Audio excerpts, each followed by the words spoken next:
let's get into the second segment of the evening, which is going to be the Women's Footballer of the Week. I have chosen to select two, so this will be Women's Footballers of the Week rather than Women's Footballer of the Week. So, the Women's Footballer of the Week is going to be Fran Kirby of Chelsea. If you didn't get a chance to watch Chelsea and Reading play, I'm very sorry that you missed out. If you haven't seen it yet, go and at least watch the highlights.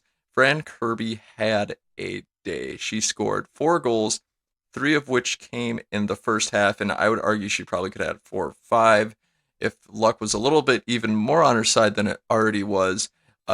In between her first and second goal, she had this curler from outside the penalty area that smashed the bar, and it's still shaking, I believe, the last I checked from about a week ago.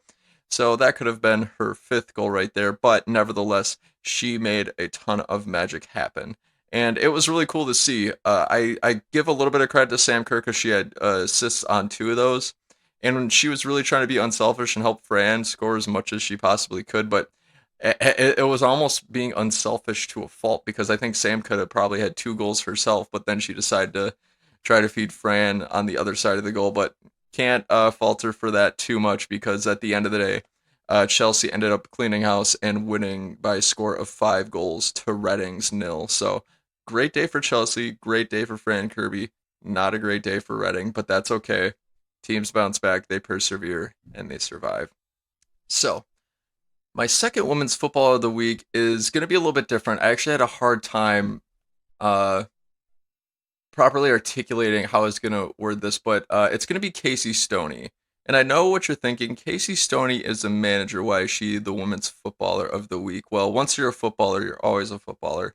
And earlier in the week, this might have even been dripping into last week, but Casey Stoney actually gave an interview where she apologized about letting her Manchester United squad travel for the holiday.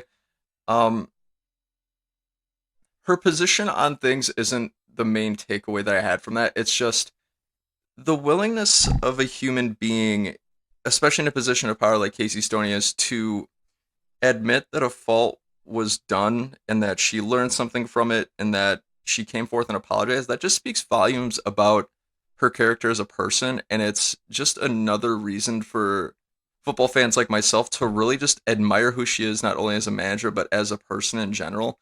I can't say enough positive things about the message that she showed. It was just, to me, overall a very mature and very articulated way of just going about this situation, and that's just something I wanted to bring up in this week's episode of the podcast. So those are my two women's footballers of the week. That's Fran Kirby and Casey Stoney. Who are your women's footballer or women's footballers of the week? Feel free to drop down into the comments. And of course, let me know who you think your women's footballer of the week is. So, with that first segment down and out of the way,